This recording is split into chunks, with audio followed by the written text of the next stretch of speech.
ክርስቲያኖች እየበዙ ሲሄዱ እጅ መጫን ስላልተቻለ እጅ መጫንን ወደ ሜሮን ቀየርነው ነው ሐሳቡ።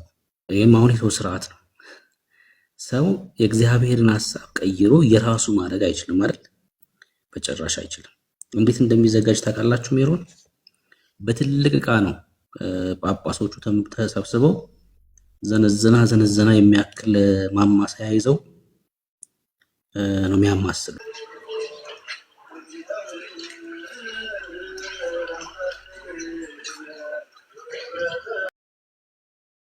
እዚህ ግን የጠመጠሙ ሰዎች የሚያወሩት ነገር ለምንድን ነው ከመጽሐፍ ቅዱስ የራቀ የሆነው? እኔ ጥያቄ የሚሆንብኝ እሱ ነው።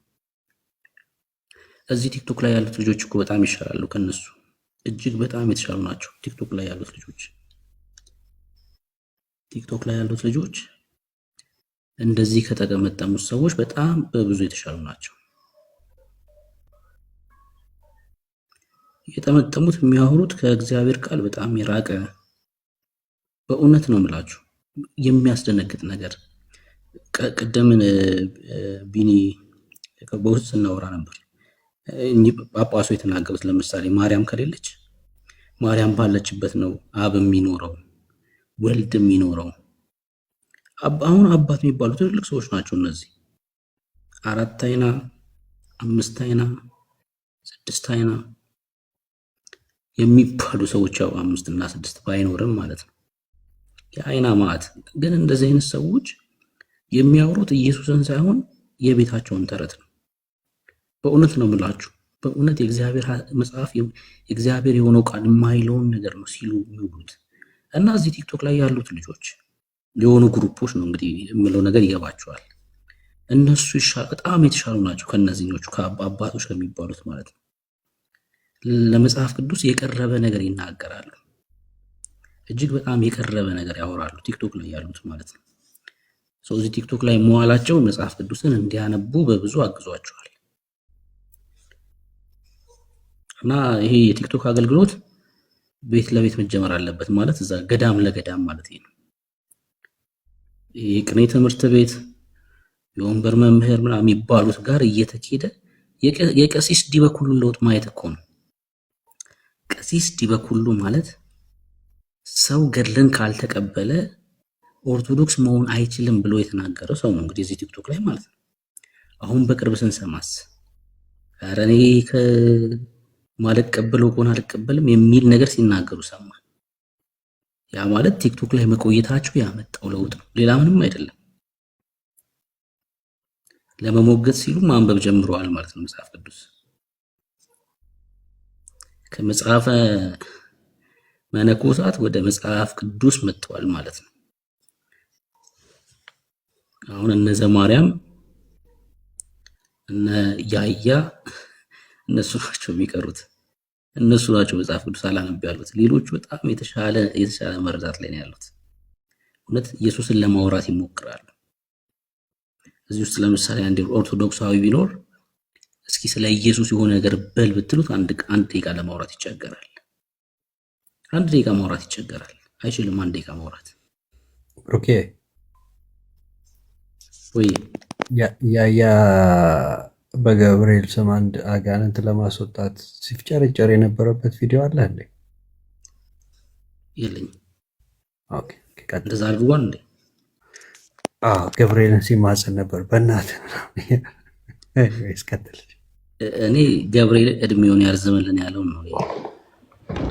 ቤካ የነበረው ቤካ አለው ኤርሚም አለው በእናትህ እያለ ገብርኤልን ኢየሱስ ብሩክዬ እንዴት ነው ይሄ? በጣም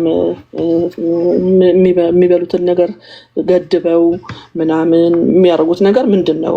ከምን የተነሳ ነው? እስኪ ከታች ያሉትም እንዲያውቁት።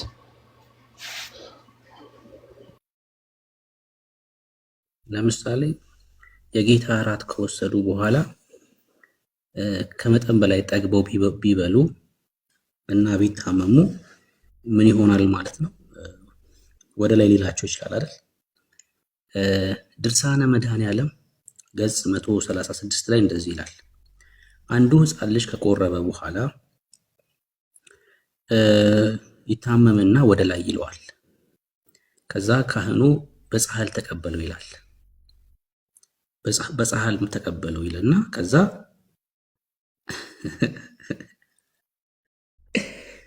እሺ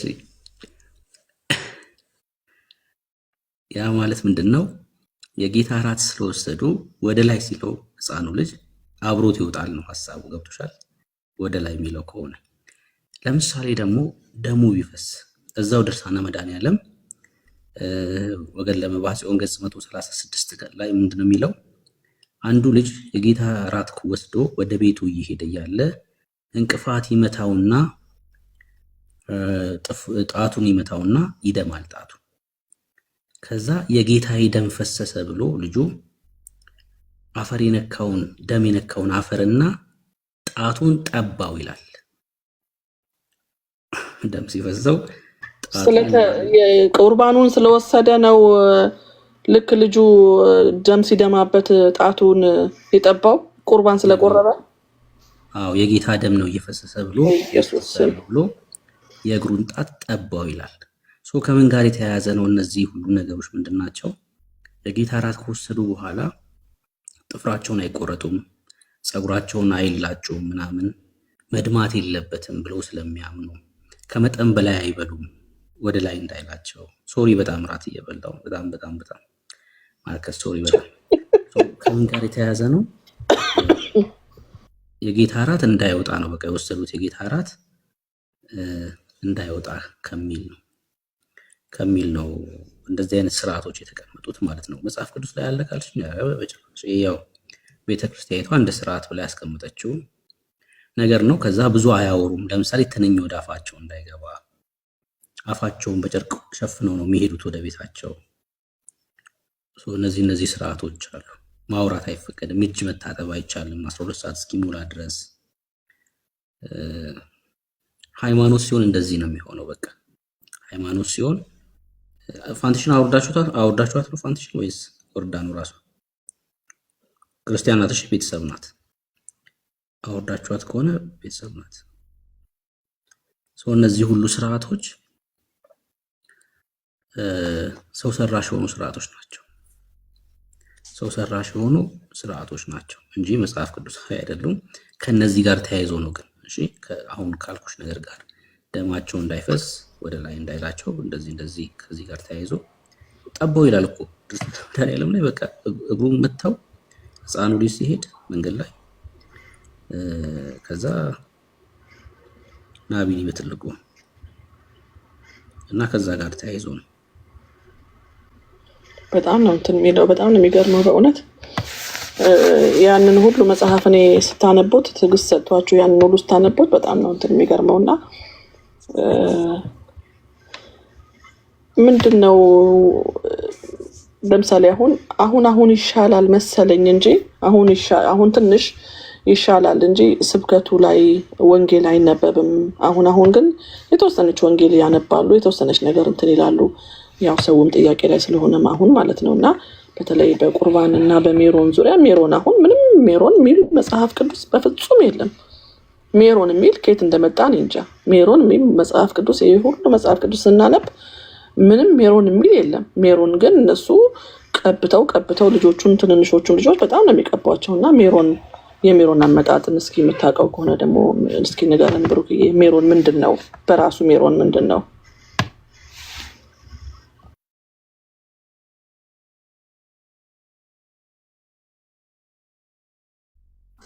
ያው እሱም ምንድነው የሚያስቀምጡት ሐሳብ ክርስቲያኖች እየበዙ ሲሄዱ እጅ መጫን ስላልተቻለ ሐዋርያቶቹ ያው እጅ እየጫኑ መንፈስ ቅዱስን ይቀበሉ ነበር በሐዋርያት ሥራ መጽሐፍ ላይ እንደምናየውና የክርስቲያኑ ቁጥር እየበዛ ሲሄድ እጅ መጫን ስላልተቻለ እጅ መጫንን ወደ ሜሮን ቀየር ነው ሐሳቡ። ይሄም አሁን የሰው ስርዓት ነው። ሰው የእግዚአብሔርን ሐሳብ ቀይሮ የራሱ ማድረግ አይችልም አይደል? በጭራሽ አይችልም። እንዴት እንደሚዘጋጅ ታውቃላችሁ? ሜሮን በትልቅ ዕቃ ነው ጳጳሶቹ ተሰብስበው ዘነዘና የሚያክል ማማሰያ ይዘው ነው የሚያማስሉት። አይታችሁ ታውቃላችሁ? ያየሱ አለ? ኤርሚ አምጥቶት ነበር በቪዲዮ በትልቅ ብረት ድስት እንትን ተደርጎ እያማሰሉት ነበረ ሲሰሩት የነበሩት። እና ያው መንፈስ ቅዱስን በዛ እንቀበላለን ብለው ያምናሉ። እና ይሄ ትክክል አይደለም፣ መጽሐፍ ቅዱሳዊም አይደለም። እንዴ በትልቁ አርጉኝ።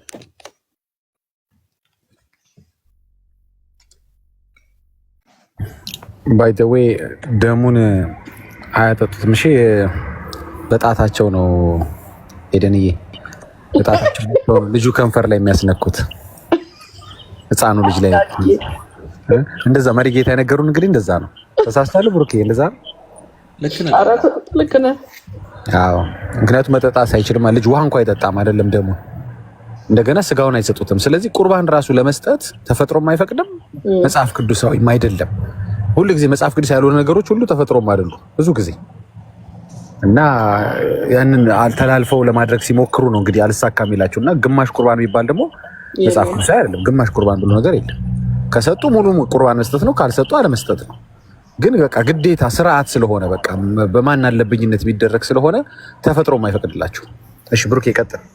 ሜሮን ማለት ይሄ ነው።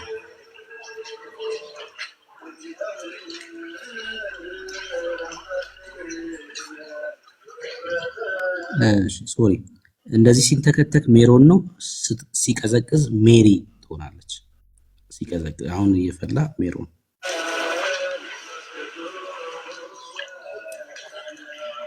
ብሩኬ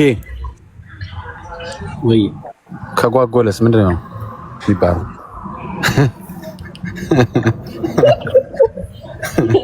ብሩኬ ምንድን ነው ግን? እሺ ለምሳሌ ውስጡ ያለው ምንድን ባህር ዛፍ ነው? ቅጠል ነው? ምንድን ነው የሚቀቀለው ያለው? ጉድ እኮ ነው። ሚስጥር ነው። ሚስጥር ነው። ዘይት ነገር አይ ሚስጥር ነው። ኢየሱስ የድግስ ወጥ ይመስላል። አንቺ እንጀራ ነው የታየሽ ቀድሞ። ይሄን ይመስላል ያው ማለት ከችናት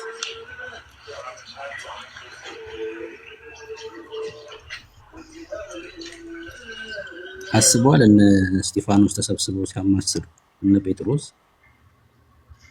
ቶማስ አምጣ ማማሰያውን እንድሪያስ ያዝ እንጂ ያዝ። ኧረ እባክህ ቂጡ እንዳይዝ ስትባል አስበዋል። ቂጡ እንዳይዝ አማስል እስጢፋኖስ በዛ በኩል በደንብ አቁላላ ምናምን ስትባል ተሰብስበው ማለት ነው። እና ፎቅ መጽሐፍ ቅዱስ ያልሆነ ትምህርት። አሁን የሚገርምህ ግን ዳግዬ ሁላችሁም እዚህ ያላችሁት ኢትዮጵያና ኤርትራ ውስጥ ብቻ ነው ቆይ ነገር ያለው። ኤደኒ አዲስ የኑሮ ውድነቱ በዚህ ከቀጠለ ሜሮ የሚባል ነገር ከኢትዮጵያ ውስጥ ይጠፋል። ችግር የለም ጌታ በኪነ ጥበቡ ያጠፋዋል። ዘይት እየተወደደ ስለሆነ ችግር የለውም በመላ አድርጎ ያጠፋዋል። ይህንን የሰው ሰራሽ ትምህርት የሰው ሰራሽ ስርዓት ማለት ነው። ሜሮን ብትጠፋ ሳሮን ትመጣላለች። ለነገሩ እነሱ መላ ያጡም የሆነ ነገር በቅቤ ይጀምራል ብለው በሆነ ቅቤም ለካ ተወዷል ወይ ታታ። አሁን ክርስትና ሲያስነሱ ዳግዬ ክርስትና ህፃናቶች ልጆች ሲያስነሱ ማለት ነው። አሁን ያው ለምሳሌ ከራሴ ስጀምር እኔ ብዙ ጥያቄ ነበረብኝ፣ በጣም ብዙ ጥያቄ ወደ ጌታ ሳልመጣ በጣም ጥያቄ ነበር። ብዙ ጥያቄዎች ከግርግዳ መሳለም ጀምሮ ብዙ ጥያቄ ነበረብኝ እና ልጆች ስወልድ ልጆች መንታ ናቸው፣ ወንድና ሴት። ከዛ በኋላ መጀመሪያ የወንዱን ተደረገና ክርስትና፣ ከዛ ደግሞ የሴቷ ላይ ደግሞ አንድ ላይ ተብሎ በትልቁ ተደገሰ እና አንድ ጊዜ እንደውም እዚህ ላይ ኤርሚ ጋር ተነስቶ እንዴ 2 ጊዜ ነው እኮ በግ ያሳረዱን ብዬ፣ ታዲያ አሁን በጉ ይምጣ እያልሽ ነው ብሎኝ ኤርሚ፣ አዎ ከተቻለማ ይመልሱት፣ አንደኛውን በግ ይመልሱት። ለምን በወንዱ የ40 ቀን በደንብ ተበላ፣ በሴቷ ደግሞ እንደገና እንደዛ ማለት ነው። እና ሴትና ወንድ ናቸው ልጆቼ በአንድ መንታ። እና ሜሮን ተቀብተው 24 ሰዓት ነው የቆየው ሜሮኑ። እኔ ፊቱን ፈንድ በጠይቅ ትችላለሽ ቅር ካለሽ።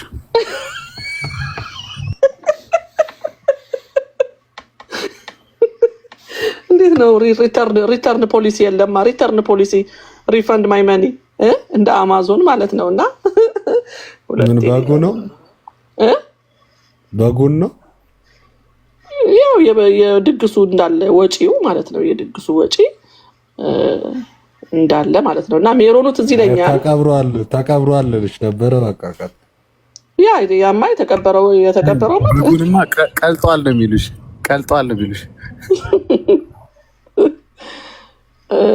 የድግስ ነገር አይሆንላቸውም በጣም ነው የሚያከብሩት በጣም መቼም በድግስ ሰው በጣም እንትን ሆኗል ከዚህ ሁሉ በጣም የሚያቃጥለኝ ድግስ ደግሞ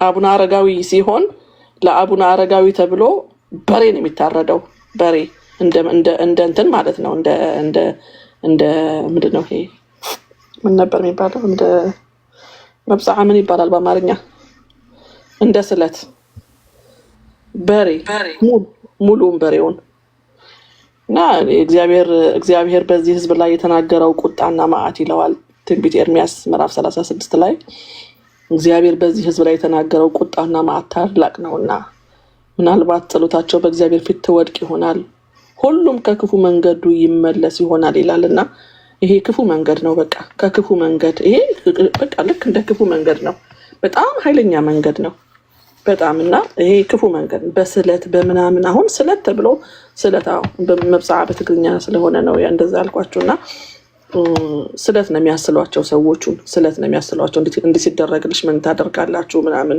እንደውም ኤርሚ አንድ ጊዜ ሲያመጣው ነበር እንደዚህ ያደረገ ከተሳካልኝ በሬ ያመጣልሃለሁ ገብርኤልዬ ካልተሳካልኝ ግን ቁንጫ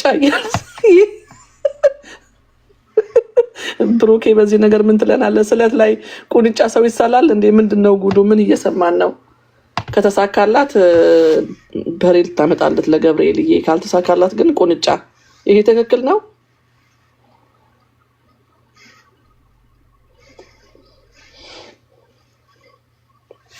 አላችሁ እና እግዚአብሔር ግን የተናገረው ነገር አይቀርም ጻድቁም ወደፊት ይጽደቅ ርኩሱም ወደፊት ይርከስ ስለሚል ይሄ ህዝብ በከንፈሩ ያከብረኛል ልቡ ግን ከኔ በጣም የራቀ ነው እያለ ነው የሚናገረውና ልባችን ከእግዚአብሔር ርቋል በጣም ርቋል እጅግ ርቋል ይሄ አክብሮት አይደለም ይሄ ምንም እግዚአብሔር ያለው ነገር አይደለም ይሄ እግዚአብሔር የተናገረው ነገር አይደለም እና ትንቢተ ኤርምያስ ቅድም ያነበብኩት አሁን ያነበብኩት ምንድነው ምዕራፍ 36 ቁጥር 7 እግዚአብሔር በዚህ ህዝብ ላይ የተናገረው ቁጣና መዓት ታላቅ ነው ይልና ምናልባት ጸሎታቸው በእግዚአብሔር ፊት ትወድቅ ይሆናል ሁሉም ከክፉ መንገዱ ይመለስ ይሆናል ባይዘዌይ ማነው ሁለተኛ ዜና ላንብብላችሁና ይሄ ህዝብ እኮ በእግዚአብሔር ስም ነው የተሰየመው በእግዚአብሔር ስም የተሰየመው ዝም ብሎ የማንም መጫወቻ ሆኖ ያለው ሁለተኛ ዜና ምዕራፍ 7 ቁጥር ከ13 ጀምሮ ዝናብ እንዳይወርድ ሰማያቱን ብዘጋ ወይም ምድሪቱን ይበላ ዘንድ አንበጣን ባዘው ወይም በህዝብ ላይ ቸነፈር ብሰድ አሁን ይሄንን እግዚአብሔር ነው የተናገረ ያለው ማለት ነው እየተናገረ ያለው እግዚአብሔር ነው ዝናብ እንዳይወርድ ሰማያቱን ብዘጋ ወይም ምድሪቱን ይበላ ዘንድ አንበጣን ባዘው ወይም በህዝብ ላይ ቸነፈር ብሰድ አለና በስሜ የተጠሩትን ህዝቤ በቃ እኛ በእግዚአብሔር ስም የተጠራ ነው እንጂ በማንም ስም እንድንጠራ አንችልም በማንም ስም እና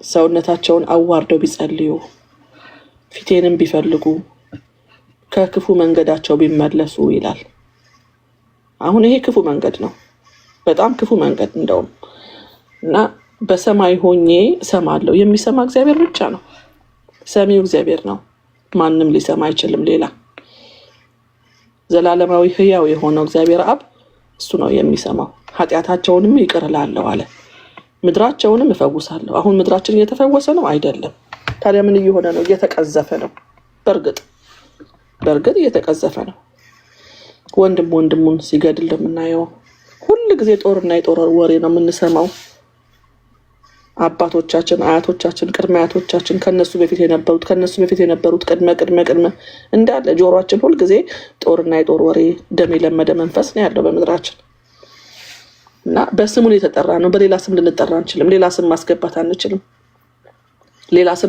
አንችልም። ትንቢት ኢሳይያስ ምን ይላል? ምዕራፍ 42 አላችሁ አይደለ ብሩክዬ? አለን ሄደን ትንቢት ኢሳይያስ ምዕራፍ 42 ምን ይላል? ሁልጊዜ ይሄ እኛ ብናከብራቸው ምን ችግር አለው? የአክብሮት ስግደት፣ የጸጋ ስግደት፣ የአምልኮ ስግደት እያሉ የስግደት አይነቱን የሚለያዩት ማለት ነው። በቃ ስግደት ለእግዚአብሔር ብቻ እንደሆነ መጽሐፍ ቅዱስ ቁልጭ አድርጎ ያሳየናልና ክብርም ለእግዚአብሔር ብቻ እንደሆነ ማለት ነው። እና ኢሳይያስ ምዕራፍ 42 እኔ እግዚአብሔር ነኝ፣ ምዕራፍ 42 ቁጥር 8 ፖስት ማድረግ የምትፈልጉ እኔ እግዚአብሔር ነኝ አለ። በቃ ስሜም ይህ ነው አለና ክብሬን ለሌላ አሁን ከዚህ በላይ ምን አለ? ክብሬን ለሌላ በቃ እግዚአብሔር በክብሩ ቀልድ አያውቅም። ክብሬን ለሌላ ምስጋናዬን ደግሞ ለተቀረጹ ምስሎች የምስጋና አምልኮ የክብር ስግደት የምስጋና ስግደት የጸጋ ስግደት እያሉ ነጣጥለውታል። የቱ ጋር ነው ሲባሉ የለም። ጠቅልሎ የያዘው ግን ማን ነው? ራሱ እግዚአብሔር አብ ነው። ሁሉንም ክብሩንም ምስጋናውንም ጸጋውንም ራሱ ነው ባለቤቱ። እና እኔ እግዚአብሔር ነኝ ስሜም ይህ ነው። የእግዚአብሔር ስም ታላቅ ነው ስሙ። እኛ ሁል ጊዜ ስንናገር ከመጽሐፍ ቅዱስ ነው፣ ከሌላ ነገር አናወራም። እና እኔ እግዚአብሔር ነኝ ስሜም ይህ ነው፣ ክብሬን ለሌላ ምስጋናዬም ደግሞ ለተቀረጹ ምስሎች አልሰጥም ይልና የእግዚአብሔር ስም የተነቀፈበትን ቦታ እግዚአብሔር በቃ ራሱ እንደተነቀፈ ይናገራል። እንደተነቀፈ ራሱ ይናገራል። ተነቅፏል። ኢየሱስ ክርስቶስ አልተነቀፈም እንዴ? ወደዚህ ምድር በመጣ ጊዜ በዚህ ምድር ሲመላለስ ኢየሱስ ክርስቶስ አልተሰደበም፣ አልተነቀፈም፣ አልተዋረደም፣ ዝቅ አላለም፣ የሕማም ሰው አልመሰለም፣ ለማየቱ የተጠላ አልመሰለም። ፊልጵስዩስ ሂዱ አንብቡ፣ ፊልጵስዩስን አንብቡ በደንብ አድርጋችሁ እና ስለ እኔ ስለ ራሴ አድርገዋለሁ አለ ኢሳይያስ ምዕራፍ 48 ቁጥር 11 ስለ እኔ ስለ ራሴ አድርገዋለሁ፣ ስሜ ተነቅፏልና ክብሬንም ለሌላ አልሰጥም። የእግዚአብሔር ስም እንደተነቀፈ ነው የሚናገረው። ዜዶ ወይ አንዳንዶቹን ሚውት አድርጋቸው። አሁን ይሄ ኤፍሬም ዘቂርቆስ የሚባለውን እኔ ዘረኝነት የለብኝም። ጥግ ኤርትራዊት ያለሽ መጀመሪያ ለዛ እንባገን ምናምን ለሆነው መሪ ኢሳይያስ ንገሪው በትግርኛሽ በምናምን ሚውት አድርገው ወይ የሆነ አባረው። እኔ ዘረኝነት የለብኝም። ከዘር ከቋንቋ ከነገድ የተዋጀው ልጅ ነኝ እኔ። ሂጂና ለኢሳይያስ ንገሪው ይላል እንዴ?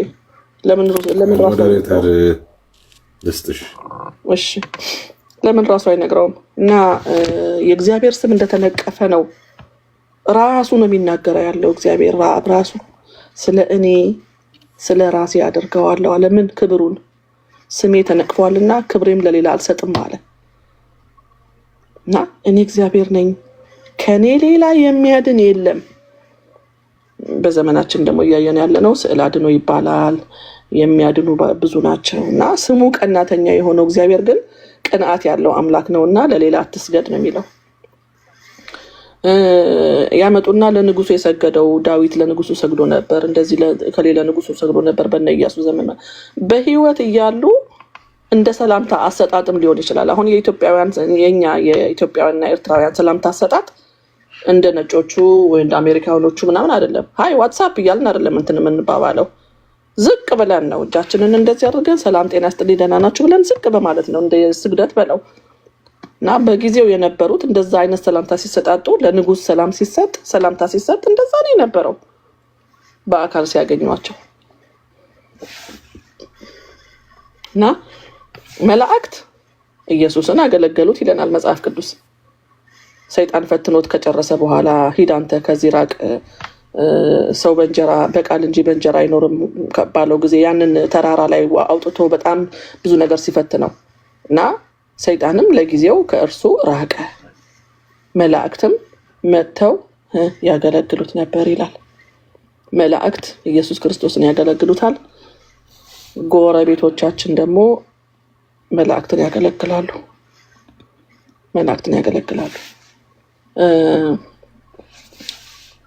ሙሴ ምንድነው ያለው? ሙሴ ለእግዚአብሔር ምንድነው ያለው? ሙሴ እግዚአብሔርን እነሆ እኔ ወደ እስራኤል ልጆች በመጣው ጊዜ የአባቶቻችሁ አምላክ ወደ እናንተ ላከኝ ባልኩም ጊዜ ስሙስ ማን ነው ባሉኝ ጊዜ ምን እላቸዋለሁ ነው ያለው። ጠየቀው፣ እግዚአብሔርን ጠየቀው። እግዚአብሔርን ሙሴም ያለና የሚኖር እኔ ነኝ በላቸው አለው። በቃ ያለና የሚኖር እኔ ነኝ፣ እንዲህ ለእስራኤል ልጆች ያለና የሚኖር እና ወደ እናንተ ላከኝ ትላለህ እያለ በጣም እንትን ሲያደርገው ነበር፣ ወደ ግብጽ ሊልከው ሲል ማለት ነው። እና ያለና የነበረ የሚኖር እግዚአብሔር አምላክ ብቻ ነው። መዝሙር 83 ስምህም እግዚአብሔር እንደሆነ በምድር ላይ ሁሉ ላይም አንተ ብቻ ልዑል እንደሆንክ ይወቁ። አንተ ብቻ ልዑል እንደሆንክ ይወቁ። እግዚአብሔር አምላካችን ልዑል ነው። በቃ ታላቅ አምላካችን ነው። እኔ እግዚአብሔር ነኝ፣ ስሜም ይህ ነው፣ ክብሬን ለሌላ ምስጋናዬንም ለተቀረጹ ምስሎች አልሰጥም ካለ ብዙ ነገር ነው የምናየው። በጣም ብዙ ነገር ነው የምናየው። እና ብሩክዬ ካለህ ተቀበለኝ ወይ ሌሎቻችሁ ዲቦራ ተባረኪ። አሜን። እያንዳንዷን ፖይንት ለማንሳት መሞከረሻል፣ እዛ ቤት ያለውን ነገር ማለት ነው። ተባረኪ። ፋንቲሽን ልቀበላት።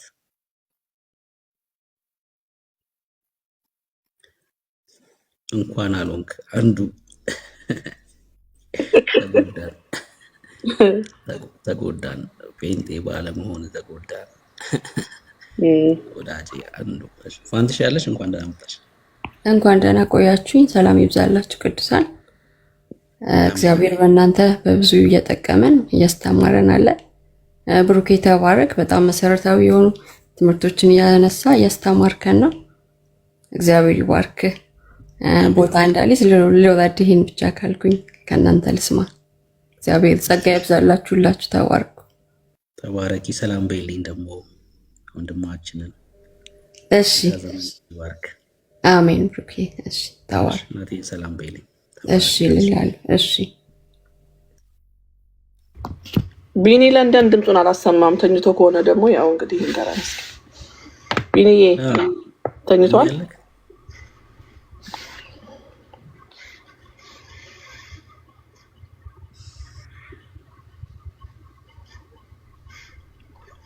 ተኝተዋል መሰለኝ። የተኙ ይበዛሉ። ሐሙስና ማክሰኞ ነው አይደል እያስተማርክ ያለኸው ብሩኬ? አይ በዋነኝነት ሐሙስ ነው። ከዛ ደግሞ ያው በሚችልበት ሰዓት ነው። በዋነኝነት ግን ያው ቀኑ ሐሙስ ነው። እና በተጨማሪ ደግሞ ቴሌግራም ላይም ማለት ነው። ቴሌግራም ላይ ቻሌንጅ የሚያደርጉ ጥያቄዎች እናነሳለን። አዎ እሱን እከታተለዋለሁ። ያው ሊንኩም ስላለኝ በደንብ ነው የምሰማው። ያ የጫንካቸውን በሙሉ እንደውም ደግሞ በአጋጣሚ አሁን ወደ 1-2 ወር የሆነናል እኛም በቸርቻችን መጽሐፍ ቅዱስ ጥናት የጀመርነው የዳንኤል ትንቢት ዳንኤል ከራእይ ዮሐንስ ጋር በጣም ስለሚመሳሰል እሱን እየተማርን ነው። በጣም እኔ ደግሞ ያው ቀድመህ አንተ ብዙ ነገር ስለ መንፈስ ቅዱስ በአንተ አልፎ ከአንተ ጋር ስለተማርኩኝ በጣም ደስ እያለኝ እየወደድኩት ነው እየተማርን ያለ ነው። እና በጣም ይቀላል። ቀድመህ ስታውቀው ቀድመህ የሆነ ሂንት ነገር ይዘህ ስትቆይ ኢትስ ቬሪ ኢዚ የሆነ ነው እንትን የሚያደርገው እና በጣም ደስ ይላል። ጥሩ ነገር አለ። እና እስኪ ኦርቶዶክሳውያን ካሉ ደግሞ ይግቡና ጥያቄ ካላቸው በተለይ ይሄ በቁርባንና በሜሮን ጉዳይ እስኪ ይንገሩን። በጣም የተካበደ ቁርባን ያለው እዛ ሲቆርቡ የሚሆኑትን ነገር በጣም ብዙ ነገር ነውና እስኪ ገብተው ደግሞ ይንገሩን። እኔ ያው ትንቢተ ዳንኤል በጣም ወዶ መጽሐፍ ነው።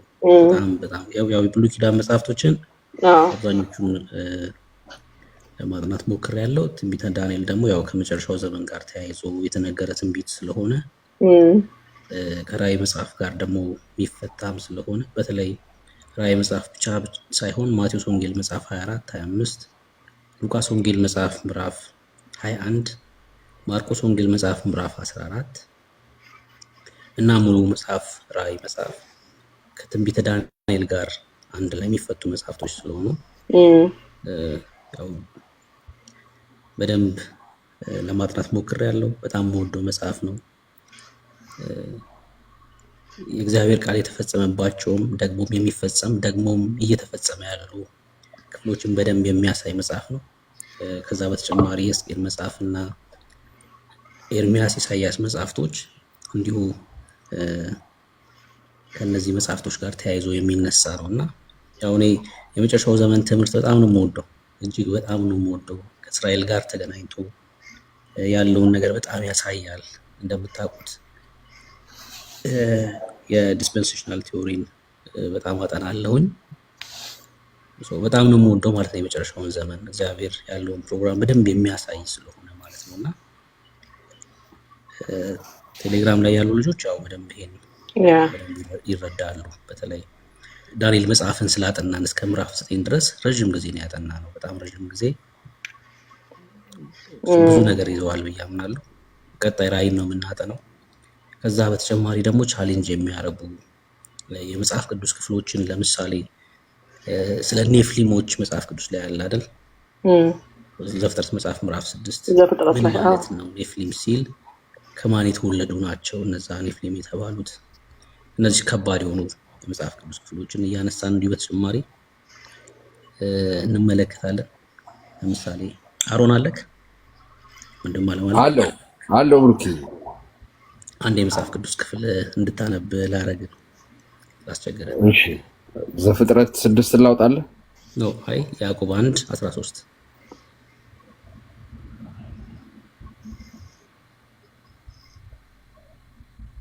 ያዕቆብ 1:13 ሄዱ የድምጽ አለ አንቺ ጋር። እሺ በጌታ በኢየሱስ ስም አነባዋለሁ። ማንም ሲፈተን በእግዚአብሔር እፈተናለሁ አይበል፣ እግዚአብሔር በክፉ አይፈትንምና እርሱ ራሱስ ማንንም አይፈትንም። ድጋሚ አንብበው። ማንም ሲፈተን በእግዚአብሔር እፈተናለሁ አይበል፣ እግዚአብሔር በክፉ አይፈተንምና እርሱ ራሱስ ማንንም አይፈትንም። መጀመሪያ ስታነብና ሁለተኛውን ስታነብ አንድ አይነት ነው ያነበብከው? ነው አንድ አይነት አይደለም። እሺ እሱ ሲያነብ አስተውላችኋል? እሺ ከታች ያላችሁ ሰዎች አስተውላችኋል ያነበበበትን መንገድ? አሁን እሱ ገብቶታል። መጀመሪያ ያነበበውንና ሁለተኛ ያነበበውን ገብቶታል። አስተውላችኋል ከታች ያላችሁ ሰዎች?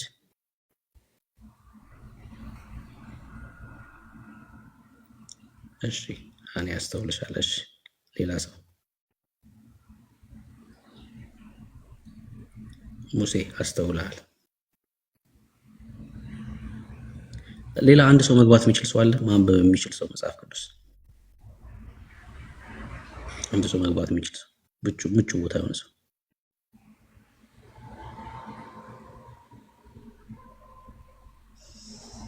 መግባት የሚችል ሰው አለ? አሁን ይሄ በቃ ችግር የለውም። ድጋሚ አንብበው። እሺ ድጋሚ አንዴ አንብበልን። እሺ በጌታ ስም አነባለሁ። ማንም ሲፈተን በእግዚአብሔር እፈተናለሁ አይበል፣ እግዚአብሔር በክፉ አይፈተንምና እርሱ ራሱስ ማንንም አይፈትንም። እሺ ናይስ ተባረክ። እሺ ሉቃስ 4:2 አውጣልኝ እስከዛ ድረስ፣ ከዛ አንድ ሐሳብ እናነሳበታል። እሺ ስንዱ እንኳን ደህና መጣሽ።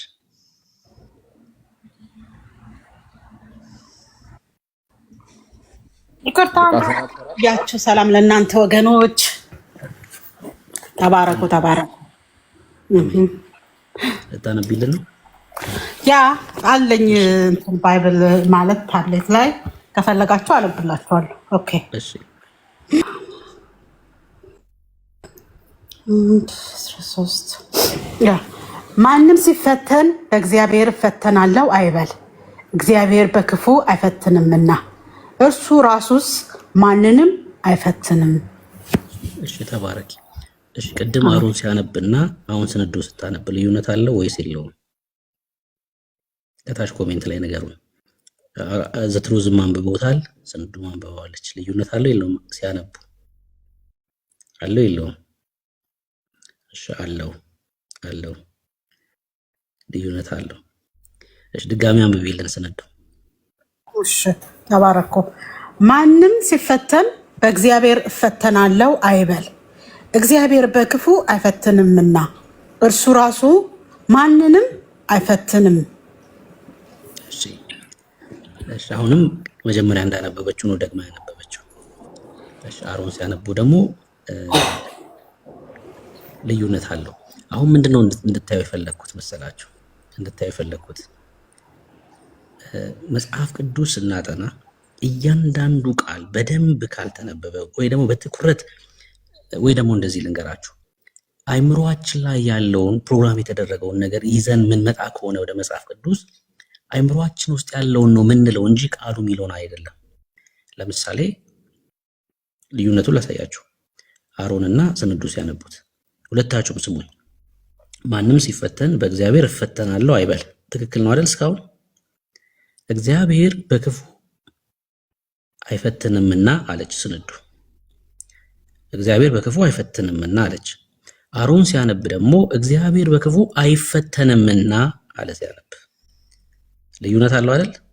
እግዚአብሔር በክፉ አይፈተንምና የሚለው ቃልና እግዚአብሔር በክፉ አይፈትንምና የሚለው ቃል ልዩነት አለው። ናይስ። አሁን ስንዱ ልዩነቱ ገባሽ? አገኘሽኝ? አገኘሁ። ኦኬ። ማንም ሲፈተን በእግዚአብሔር እፈተናለሁ አይበል፣ እግዚአብሔር በክፉ አይፈተንምና እርሱ ራሱ አይፈተንምና እርሱ ራሱ ማንንም አይፈትንም። ናይስ። አሁን እዚህ ክፍል ላይ እግዚአብሔር አይፈትንምና ሳይሆን አይፈተንምና ራሱ እግዚአብሔር በክፉ አይፈተንም ነው እያለን ያለው። አሁን አንድ ክርስቶሎጂ ላሳያችሁ። አሁን ይሄን ነገር ከያዝን በኋላ ሉቃስ 4:2 አንብብልን አሮን። ኦኬ። በጌታ በኢየሱስ ስም አነባዋለሁ። 40 ቀን ከዲያብሎስ ተፈተነ። በእነዚያም ቀኖች ምንም አልበላም፣ ከተጨረሱም በኋላ ተራበ። ኦኬ። እግዚአብሔር በክፉ አይፈተንም ተብሏል። ያዕቆብ ይሄን ነግሮናል። በሉቃስ ወንጌል ላይ ደግሞ ኢየሱስ መፈተኑን ነገረን። አሁን ሁለቱም ባህሪ ያየን ያለ ነው ማለት ነው። እግዚአብሔር በክፉ አይፈተንም ብሎ ከነገረን በኋላ ራሱ ኢየሱስ እግዚአብሔር ነው ምን አለን? በሉቃስ ላይ 40 ቀን ምን ሆነ? ከዲያብሎስ ተፈተነ። ኢየሱስ አንድ ባህሪ ሳይሆን ያለው ሁለት ባህሪ ነው ያለው ማለት ነው።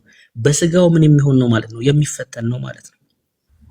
በስጋው ምን የሚሆን ነው? የሚፈተን ነው። ይሄ የሰው ባህሪ ነው። ሰዋዊ የሆነው ባህሪ አምላክ በሰዋዊ ባህሪ ወይ ደግሞ አምላክ ሰው ስለሆነ በስጋው ተፈተነ። ያዕቆብስ ምንድን ያለን? ያዕቆብ አምላክ ባህሪው የሚፈተን አይደለም፣ አምላክ በክፉ የሚፈተን አይደለም ብሎናል። አሁን ሁለቱን ነገር ማየት እንችላለን ማለት ነው። አሁን ክርስቶሎጂ ስናጠና ሁለቱም ባህሪያት በክርስቶስ ላይ እናያለን። የማይፈተነውን ባህሪ እና በስጋ ደግሞ ሲፈተን ደግሞ በሉቃስ 4:2 ላይ እናያለን ማለት ነው። አሁን ይሄ አስተውሎት ነው። በቃ ልክ እንደዚህ መጽሐፍ ቅዱስን በደንብ በማስተዋል ስናነብ ትምህርቶቹን በደንብ ፍሬም ማድረግ እንችላለን። ይሄ ልላችሁ ነው። እሺ ተባረኩ። ብሩኪ ወይ ወንድም አለ እዚህ ላይ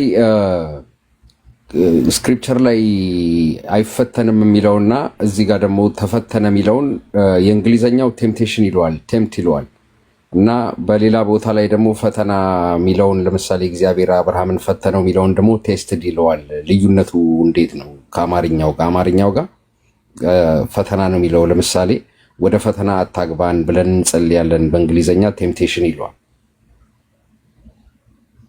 እና ቴምፕቴሽን እና ቴስት ብሎ ይለያቸዋል ፈተናን። በአማርኛው ግን ሁሉንም ፈተና ነው የሚለው።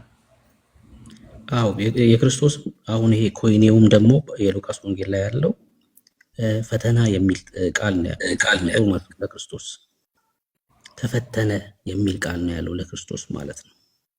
ከዲያብሎስ ከዛ ቀጥሎ ያሉትም ቃላቶች ስታያቸው ከዲያብሎስ የሚመጡ ቻሌንጆች ነበሩ።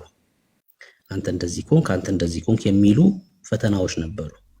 ክርስቶስ በእግዚአብሔር ቃል ይመልስለት ነበር። ቃሉም እዛ ላይ ተፈተነ የሚል ቃል ነው ኮይኑ የሚያለው ማለት ነው ሉቃስ 4 ላይ።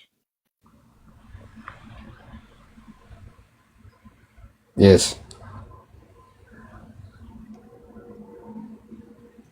ፔራዞ የሚል ቃል ነው።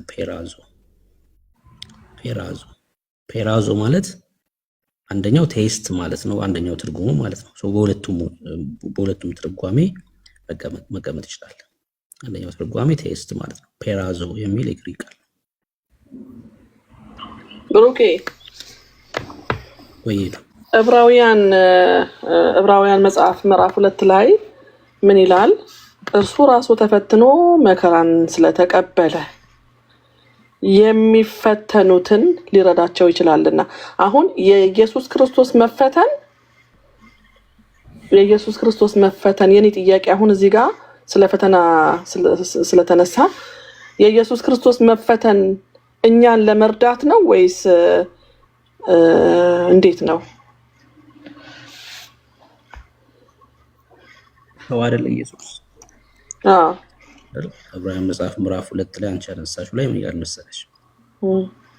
ብዙ ልጆችን ወደ ክብር ሲያመጣ ቁጥር 10 የመዳናቸውን ራስ በመከራ ይፈጽም ዘንድ ምን የመዳናቸውን ራስ ከእርሱ የተነሳ ሁሉ በእርሱ ሁሉ ለሆነው ለእርሱ ተገብቶታልና የሚቀድሰውና የሚቀደሱት ሁሉ ከአንድ ናቸው ይላል። ቀዳሹ ምንድነው ማለት ነው? ሰው ነው ማለት ነው። የሚቀደሱትስ አሁን እዚህ ክፍል ላይ ይሄ ዕብራውያን መጽሐፍ ምዕራፍ 2 ላይ ያለው ቃል ብዙ የኦርቶዶክስን ትምህርት የሚያፈርስ ክፍል ነው። በነገራችን ላይ የሚቀድሰው ምንድነው? ሰው ነው። የሚቀደሱትም ከአንድ ናቸው ይላል። ከአንድ ናቸው ማለት ከሰው ውጭ የሚቀደስ የለም በክርስቶስ ደም ማለት ነው። ተፈተነ ሲልም ያው ሰው ስለሆነ ነው። ምክንያቱስ በአዳም መተላለፍ የመጣውን ሞት ክርስቶስ መቀበል ስለነበረበት ማለት ነው። በሱ መፈተን በሱ መከራ ውስጥ ደግሞ ይሄው ሞትን ትሞታለህ የተባለው አዳም የእግዚአብሔር ልጅ ሆነ ማለት ነው። የእግዚአብሔር ልጅ ሆነ። ለምንድን ነው የተፈተነው? ሰው ስለሆነ። በነገር ሁሉ ተፈተነ ከኃጢአት በቀር አይደል? በነገር ሁሉ እኛም መሰለ ምን ከኃጢአት በቀር። እነዚህ ነገሮች ጌታ ኢየሱስ ክርስቶስ ሰው ስለሆነ፣ ሰው ስንል በቃ ሰው ፍጹም ሰው ስንል ይሄ የኔን ስጋ የያዘ የሚደክመውን ስጋ የያዘ ሰው ማለት ነው። ከሰማይ ያልመጣ ስጋ ማለት ነው። ከድንግል ማርያም በስጋና በደም የተካፈለው ይሄ የኛኑ ባህሪ የያዘ ነገር ግን ከኃጢአት በቀር ንጹህ ነው ኢየሱስ። በሁለተኛ ቆሮንቶስ መጽሐፍ ምዕራፍ 5 ላይ ምንድነው የሚለው? ኢየሱስ ክርስቶስ በባህሪው ኃጢአት አያውቀውም፣ ጻድቅ ነው። ግን ምን ተደረገ? ሄዱ ተፈተነ ነው። ኃጢአት አያውቀውም። ሁለተኛ ቆሮንቶስ 5:21 ላይ ጌታ ኢየሱስ ክርስቶስ ኃጢአት አያውቀውም፣ በባህሪው ጻድቅ ነው። ግን ምን ተደረገ? ኃጢአት ተደረገ። ኢየሱስ ኃጢአት ሰርቶ ሳይሆን ተደርጎ ነው። ኃጢአት ተደረገ። አዎ ኃጢአት ተደረገ። እሺ እኛ ሰዎችስ ጽድቅ የማያውቀን ሰዎች ነን። በባህሪያችን ኃጢአተኞች ነን። ማንነታችን ኃጢአት ነው። ጌታስ ማንነቱ ጽድቅ ነው፣ ለዛውም የእግዚአብሔር ጽድቅ ነው። እኛ ደግሞ ማንነታችን ኃጢአት ሆኖ ሳለ ጽድቅ ሰርተን አስቆጥረን ጽድቅ ሰርተን ሳይሆን ጻድቅ ተደረገን። እኛም ተደርገን ነው፣ ጌታም ተደርጎ ነው። ለውጥ ሆነ ማለት ነው። እሱ ኃጢአት አያውቀውም፣ ኃጢአት ተደረገ። ጽድቅ አያውቀንም፣ ጻድቅ ተደረገን። አስቆጥረን ሳይሆን ተቆጥሮልን ማለት ነው። ስለኛ ተገብቶ ስለኛ በእኛ ቦታ ሆኖ ጌታ ኃጢአት ሆነ ማለት ነው። እኛስ የእግዚአብሔር ጽድቅ። ይሄ ቃል እኮ እርፍ የሚያረቃል ነው። ታለም ኮኔ የመጨረሻ ኮሜንት ያደረግሽው አንቺ የእግዚአብሔር ጽድቅ ነሽ። ከዚህ በላይ የሚያሳርፍ ህይወት የለም፣ የሚያሳርፍ ነገር የለም። እዚህ ምድር ላይ ምንም ነገር ቢሰጣችሁ፣ የትኛውም ነገር ቢደረግላችሁ ከዚህ ቃል የሚበልጥ ምንም ነገር የለም። ባልሽ ነገ 2026 በጣም የሚገርም መኪና ቁልፍ ይዞልሽ ቢመጣ ቴስላ ማለት ነው አሁን ከነገርኩሽ ቃል የሚበልጥ አይደለም። አንቺ የእግዚአብሔር ጽድቅ ነሽ። ክርስቲያኖች እናንተ የእግዚአብሔር ጽድቅ ናችሁ። በፊቱ እኮ ነው የሚለው ነውር አልባ አደረገን ኢየሱስ ክርስቶስ። በእግዚአብሔር ፊት ቤተክርስቲያን ነውር አልባ ናት። ክብር ለኢየሱስ ይሁን። የክርስቶስ ደም በፊቱ ነውር አልባ አድርጎናል። በሰው ፊት አይደለም እኮ የሚለው በእግዚአብሔር ፊት ነውር አልባ ነን። የኢየሱስ ደም ይሄን ያደረገው የቀራኔው ስራ ይሄ ነው። በፊቱ ነውር አልባ ነን። የፊት መጨማደር የሌለባት የእሱ ናት ቤተክርስቲያን። ሊወስዳት ይመጣል። እዚህ ውስጥ ጴንጤ አለ፣ ከኒያን አንዳንድ ጴንጤ አለ። ጌታ እንደ ሌባ ይመጣብኛል ብሎ የሆነ ስብከት ሰምቶ በስጋት ውስጥ የሚኖር አይመጣብህም። እሺ ወንድም አለ። ጌታ ይመጣልናል፣ ኢየሱስ ይመጣልናል። ቤተክርስቲያንን ሊወስድ የእሱ የሆነችውን መንፈሱና ሙሽራይቱና ይላሉ። ክብር ለኢየሱስ ይሁን። ጌታም ሊወስደን ይመጣል። እንደ ሌባ አይመጣብንም። እሺ ይሄ የሃይማኖት ቤቶች ሰባኪዎች የሚሰብኩት ስብከት ነው።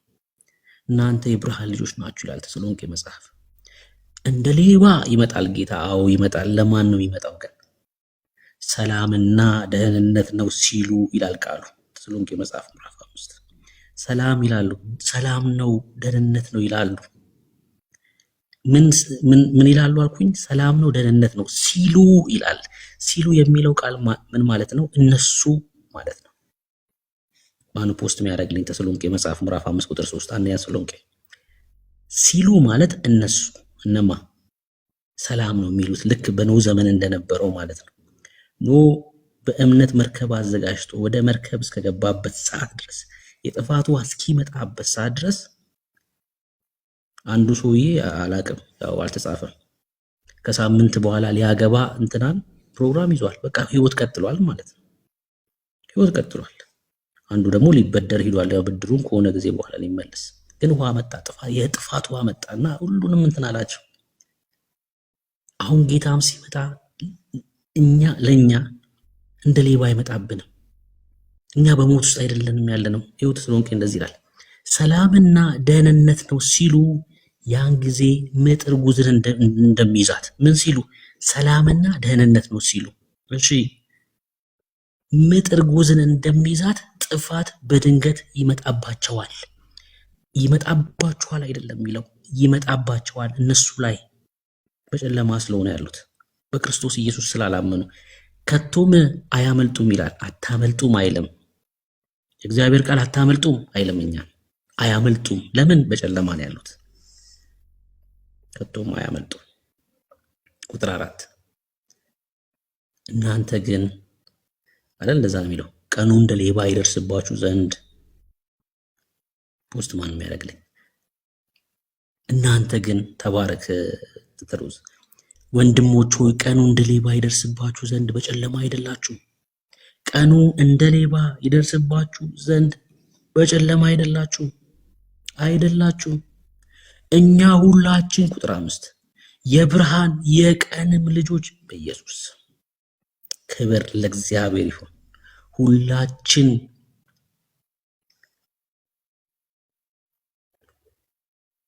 የብርሃን ልጆች የቀንም ልጆች ናችሁና እኛ ከሌሊት ወይም ከጨለማ አይደለንም። ያ ማለት ምን እያልኳችሁ መሰላችሁ? ኢየሱስ ሲመጣ ሙሽሪትን ሊወስድ ነው የሚመጣው እያልኩ ያለሁት። ሙሽሪትን ሊወስድ ነው፣ የሱ የሆነችውን ሊወስድ ነው። በእግዚአብሔር ፊት ነውር አልባ ያደረጋትን እርሱ ጌታ ኢየሱስ ክርስቶስ ሊወስዳት ይመጣል። እኛ ደግሞ ጌታን ለመቀበል በዚሁ በምዕራፍ 4 ላይ እንደነገረን በአየር እንጠቃለን። ከእርሱ ጋር ለዘላለም አብረን እንኖራለን ከጌታ ጋር። የታረደውን በግ እያመለክን በፊቱ እየሰገድን ከጌታ ጋር አብረን እንኖራለን። ክብር ለኢየሱስ ይሁን። በቃ ይሄ ነው። በቃ እረፍት። ክርስትና ማለት ይሄ ነው። ክርስትና ማለት ሂደን እዛ ካለፍን በኋላ ከሞትን በኋላ የማናቀው ህይወት ተሰብስበን አሮን በዚህ በኩል ቁም፣ ስንዱ በዚህ አቁሚ፣ ብሩክ በዚህ አቁም። ሄደን እንደዛ አይደለም። ክርስትና እንደዛ አይደለም። እርግጠኝነት ነው። ክርስትና ማለት እርግጠኝነት ነው። እኔ በክርስቶስ ኢየሱስ እርግጠኛ ባልሆን እዚህ ስፍራ አልቆየም። ምንም እርግጠኝነት ነው። የዘላለም ህይወት የሆነ ቦታ ስንሄድ የምናገኘው ነገር አይደለም። ጌታን ስንቀበል የምንሆነው ነገር ነው። የዘላለም ህይወት ማለት ኢተርናል ላይፍ አይደለ? የእግዚአብሔርን ህይወት መካፈል፣ ዘር መቀየር፣ መንግስት መቀየር። ይኸውላችሁ እኛ ያለንበት መንግስት የፍቅሩ ልጅ መንግስት ይባላል። በቆላስይስ መልእክቱ ላይ ጌታ ኢየሱስ ክርስቶስ የሚመራውን መንግስት ጳውሎስ እንደዚህ ነገረን። ቆላስይስ መልእክቱ ላይ ክብር ለኢየሱስ ይሁን። እርሱ ከጨለማ ስልጣን አዳነን። ይሄኛው የጨለማው ስልጣን እዚህ ዓለሙን የሚቆጣጠረው ኪንግደም ማለት ነው።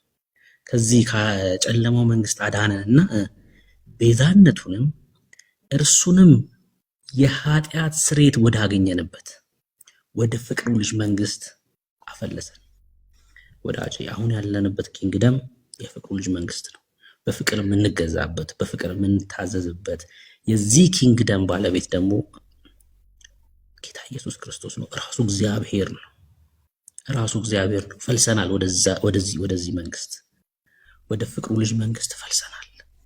የዚህ ኪንግደም ባለቤት ደግሞ ራሱ እግዚአብሔር ነው። የሚጠብቀን እሱ ነው። የሚጠብቀን አይተኛም ይላል። የሚጠብቀን አይተኛም ይላል። በቃ ቀይረናል፣ ኪንግደም ቀይረናል። ለዛ ነው ጠረናችሁ የተቀየረው። እናንተ ብርቱ ስለሆናችሁ አይደለም ያማረባችሁ፣ ጠረናችሁ የተቀየረው ስፍራ የቀየራችሁት ብርቱ ስለሆናችሁ አይደለም። ብርቱ ስለሆናችሁ አይደለም። ጠረን የሚቀየረውን እርሱን ጌታን አግኝታችሁ ነው። እና ምን ልላችሁ መሰላችሁ? ውድ ነን እኛ። ይሄ መጨረሻ ይሁን። እኛ ውድ ነን። ለዚህ ዓለም ምናምንቴ የተገባን አይደለንም። ትልቅ ብራንድ ያለው ልብስ ወይ ደግሞ ጫማ የማይሆን ሰፈር ሂዳችሁ አገዙት። ብራንዱ ትልቅ ስለሆነ ስፍራ ይቀይራል። ጫማ እኮ ነው። ኳሊቲው ከሆነ ሰፈር ካለው ጋር አንድ አይነት ሊሆን ይችላል፣ ግን ብራንዱ ሌላ ስለሆነ ስፍራ ይቀይራል። እዛ ስፍራ ሄዳችሁ በውድ ዋጋ ትገዙታላችሁ። ተቀላቅሎ አይሸጥም ከሆነ ነገር ጋር፣ ብራንዱ ስለሚናገር ማለት ነው። ነጋዴው አይለፈልፍም፣ ብዙ አያወራም ነጋዴው። ለምን? ብራንዱ ይናገራል ስለ ጫማው። ብራንድ የሌለው ጫማ ቢሆን ነጋዴው ነበር የሚለፈልፈው። ለምን? ጫማው ዝም ስላለ ማለት ነው። ነጋዴው ነው ለማስረዳት የሚሞክረው። የማያቃጥል፣ የማያስገባ፣ የማይሸት በእንትኔት። እኛ ብራንዳችን ኢየሱስ ነው። ስፍራ ቀይረናል። ብራንዳችን ኢየሱስ ነው።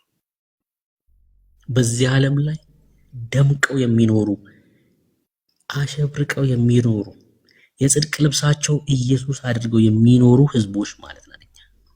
ባለስልጣን፣ ገባችሁ? የእግዚአብሔር ልጆች ባለስልጣን ነን እኛ። ብራንዳችን ኢየሱስ ይሁን። የዚህን ዓለም ኃጢአት ምናምንቴ ንቀን የምንኖር ማለት ነው። ስለማይገባ ስለማይመጥነን ስፍራ ላይ ይተናል አልኳችሁ። የሆነ ስፍራ ምናምንቴ ስፍራ ላይ የምንገኝ አይደለንም። በቃ እንገኝም እዛ ስፍራ ላይ ምናምንቴ ቦታ ላይ የምንገኝ አይደለንም። የማይመጥነን ህይወት ቦታ እንገኝም። ምክንያቱስ ማንነታችን የተካፈልነው ህይወት የእግዚአብሔር ነው። በቃ ክርስትና ማለት ይሄ ነው። የሆነ ቦታ ሄደህ የምትጀምረው ህይወት አይደለም፣ ጌታን ስትቀበል የምትጀምረው ህይወት እንጂ። ክብር ለኢየሱስ ይሁን። እጅግ በጣም ወዳችኋለሁ። ወይዱ ማለት ደጋግመን ተምረነዋል። እውነት ለመናገር እነዛ አምስቱ ሰነፎችና አምስቱ የተዘጋጁ ማቴዎስ ምዕራፍ 25 ላይ ያሉት ማለት ነው ቆነጃጅቱ፣ እነዛ ቆነጃጅት ሰነፎቹን ያው አምስቱም ሰነፎቹ ከነሱም አምስቱም ሰነፎች ልባሞች ነበሩ። አምስቱም ደግሞ ልባሞች እና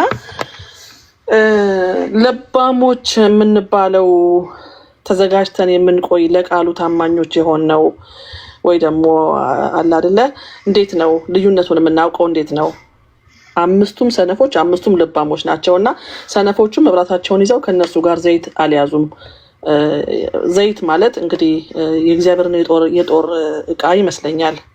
ደጋግመን ተምረነዋል በርግጥ እና በደንብ ትንሽ እንድትሄድበትና ከዛ እንድንጨርስ ብዬ ነው።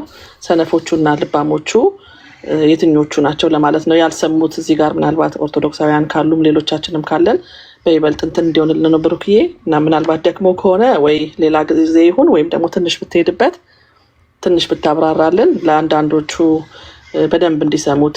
እኔም ደጋግሜ ስሰማው የማልሰለቸው ነገር ነው። ደስ ይለኛል። በደንብ አስተምረኸኛል። እና ደግሞ አምስቱም ልባሞች ናቸው፣ አምስቱም ሰነፎች ናቸው። እና ይሄንን እንድታብራራው ብዬ ነው ብሩክዬ። ተባረክልኝ።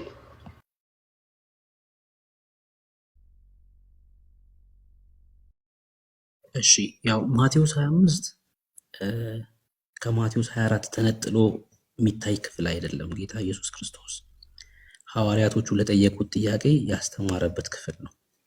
ያ ማለት በምዕራፍ 24 ላይ ትንሽ ያው ሰፊ ነው ሐሳቡ። ቲክቶክ ላይ በጣም በተደጋጋሚ አንስተን ተማምረናል። ምን ብለው ጠይቀውታል ጌታን? ምዕራፍ 24 ላይ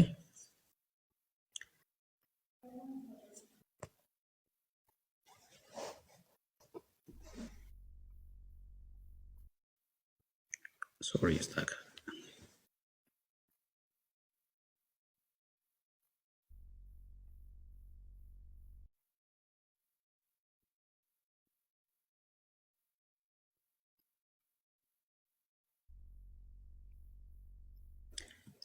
እርሱም በደብረ ዘይት ተቀምጦ ሳለ ደቀ መዛሙርቱ ለብቻቸው ወደ እርሱ ቀርበው ንገረን፣ ይህ መቼ ይሆናል?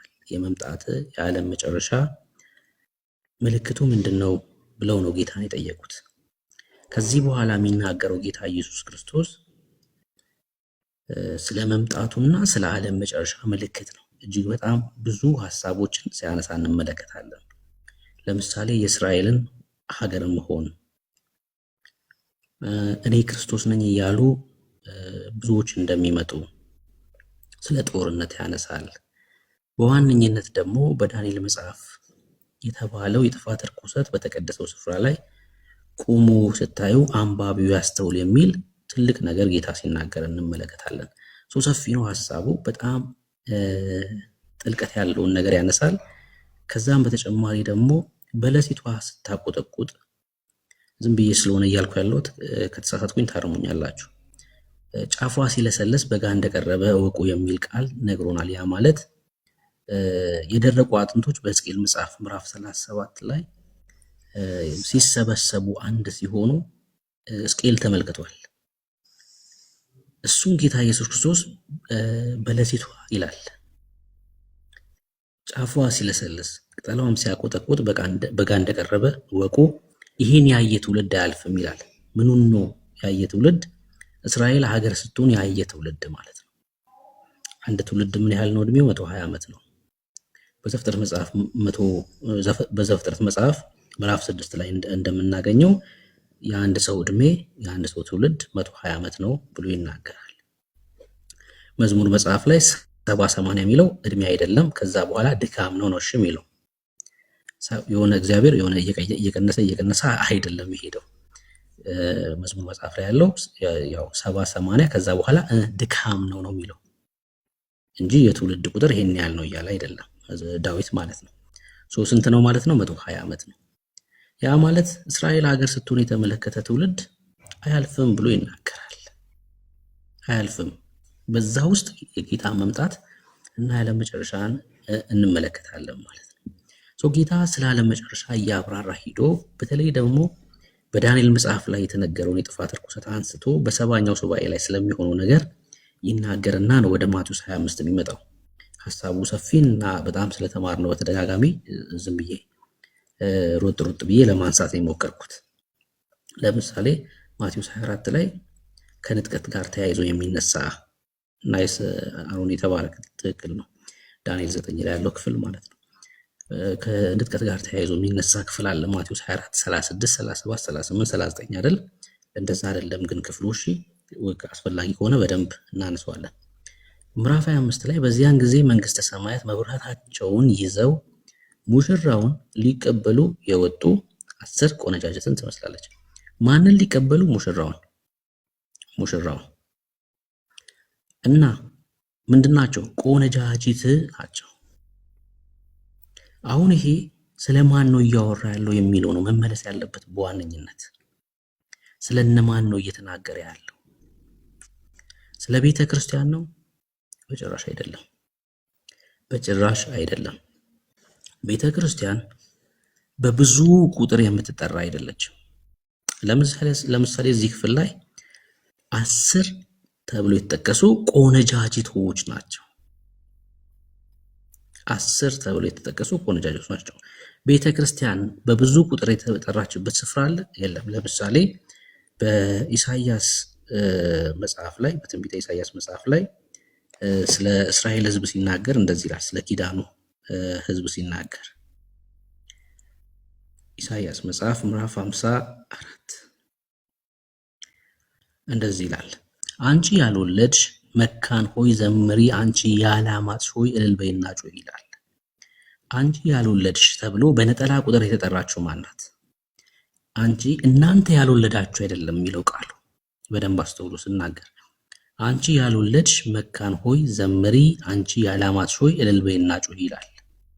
ማናት እቺ አንቺ ያልወለድሽ መካን የተባለችው? ማናት? እስራኤል ነች መሰለኝ። እንግዲህ ነው እንጂ ኮሜንት ላይ ነው ሄዱዬ፣ ኮሜንት ላይ ይችላል።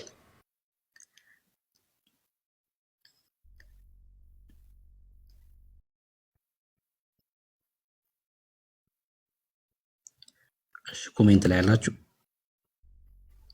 አንቺ እስራኤል፣ አንቺ ያልወለድሽ እስራኤል አልወለደችም እንዴ? መካን ሆይ ዘምሪ፣ አንቺ ያላማጥሽ ሆይ እልል በይና ጩኺ ይላል። እስራኤልማ ሚስት ናት እኮ ይኸውላችሁ። እስራኤል የኪዳን ሕዝብ ናቸው፣ ቤተክርስቲያን አይደለም። ያኔ እኮ ቤተክርስቲያን የለችም ነው፣ ቸርች አይደለም። ቸርች አሁን ይሄ ትንቢተ ኢሳይያስ መጽሐፍ ምዕራፍ 54 ማለት ጌታ ኢየሱስ ክርስቶስ ከመወለዱ ከ700 ዓመት በፊት የተነገረ ትንቢት ነው። እየተናገረ ያለው ስለማን ነው ማለት ነው? ስለ አሕዛብ ነው እየተናገረ ያለው። ናይስ፣ አሕዛብን ነው እየተናገረ ያለው። አንቺ ያልወለድሽ ሲል በነጠላ ቁጥር የተጠራው ማን ነው? አሕዛብ ነው። ቀጥሎ እንደዚህ ይላል፣ ባል ካላት ይልቅ ይላል። አሁንም በነጠላ ቁጥር የተጠራችው ማን ናት? ባል ያላት ናት። ባል ያላትስ ማን ናት? እስራኤል ናት። እሺ በደንብ አስተውሉ። እስራኤል ናት። ይኸውላችሁ ባል ካላት ይልቅ ፈት የሆነችቱ ልጆች በስተዋል ይላል እግዚአብሔር። ባል ካላት ይልቅ ባል ያላት ማን ናት? እስራኤል። ፈት የሆነችው ልጆች በስተዋል ይላል እግዚአብሔር። ምን ማለት መሰላችሁ? ልግባበት እንዴ? እሺ አሁን እዚህ ላይ አሕዛብ በነጠላ ቁጥር ተጠርቷል። ባል የሌላት ተብሎ የኪዳኑ ሕዝብ ባል ያላት ተብሎ በነጠላ ቁጥር ተጠርቷል። እዚሁ ክፍል ላይ ቁጥር 5 ላይ እንደዚህ ይላል፣ ፈጣሪሽ ባልሽ ነው ይላል። ፈጣሪሽ ባልሽ የሚለው በነጠላ ቁጥር ነው የተጠራው። ምን ይላል? ፈጣሪሽ ባልሽ ነው፣ ስሙም የሰራዊት ጌታ እግዚአብሔር ነው፣ የእስራኤልም ቅዱስ ታዳጊሽ ነው፣ እርሱም የምድር ሁሉ አምላክ ይባላል። ክብር ለእግዚአብሔር ይሁን፣ ክብር ለቃሉ። ፈጣሪሽ ባልሽ ነው። ሶ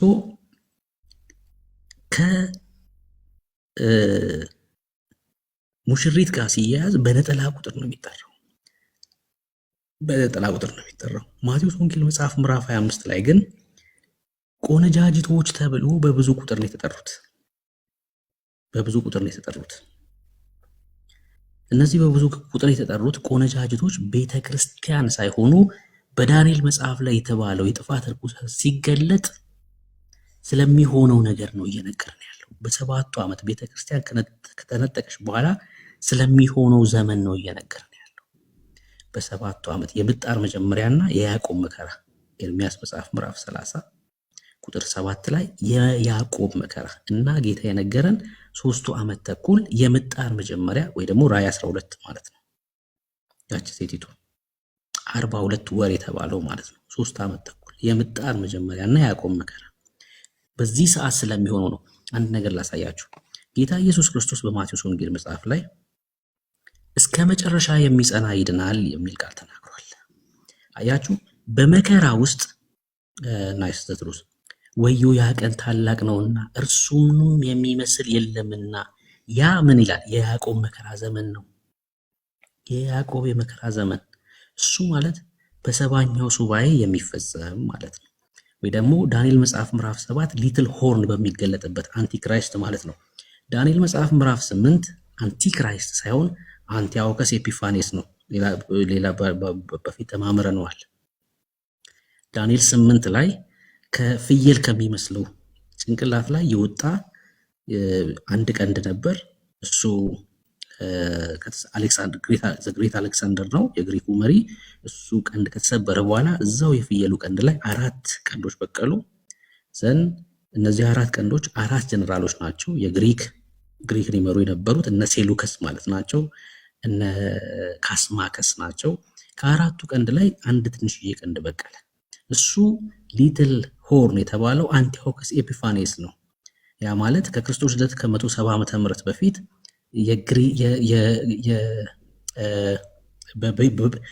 በዘሩባቤል የተሰራውን ቤተ መቅደስ ያረከሰው ማለት ነው።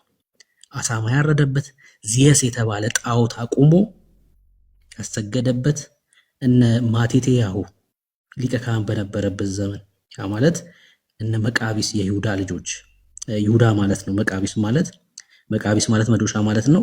የማቴቴያው 5ኛው ልጅ ማለት ነው።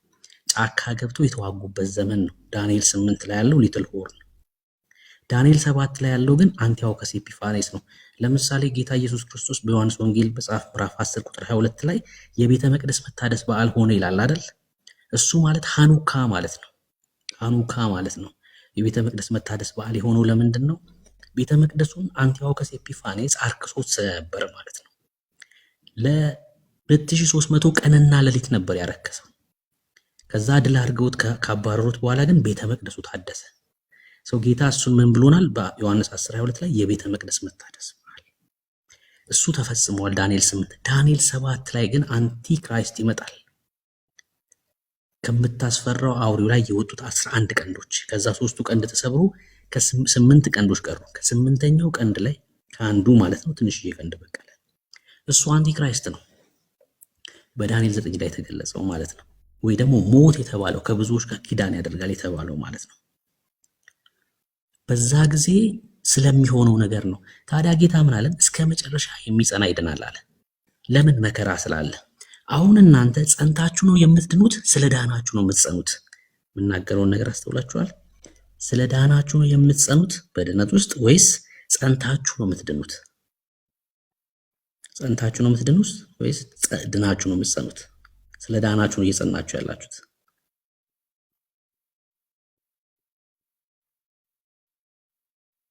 እሺ፣ ስለ ዳናችሁ። ጌታ ግን ምንድን ያለው?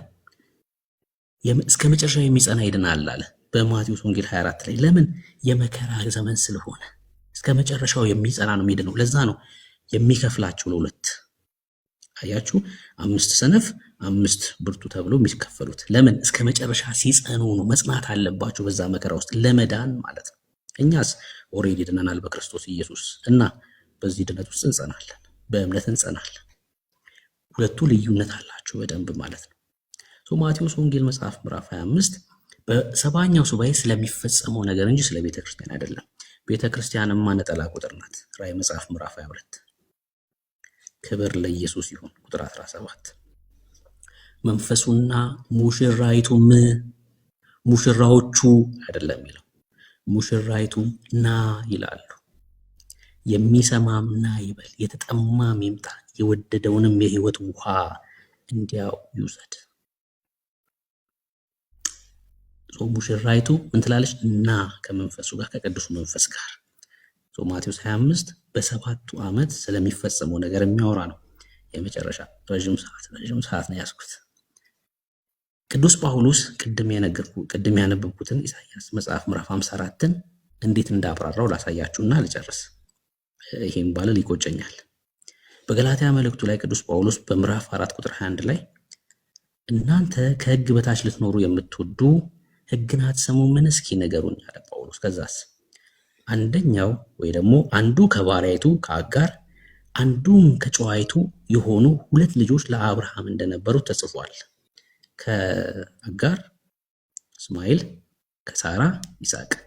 አብርሃም ግን 2 ልጆች ብቻ አይደለም ያሉት አይደል? አብርሃም 8 ልጆች ነው ያሉት። ከሳራ በኋላ ከኬጡራ ወልዷል 6 ልጆችን። ዘፍጥረት መጽሐፍ ምዕራፍ 25 ማለት ነው። አጠቃላይ 8 ልጆች ነው ያሉት ከኬጡራም ስለወለደ።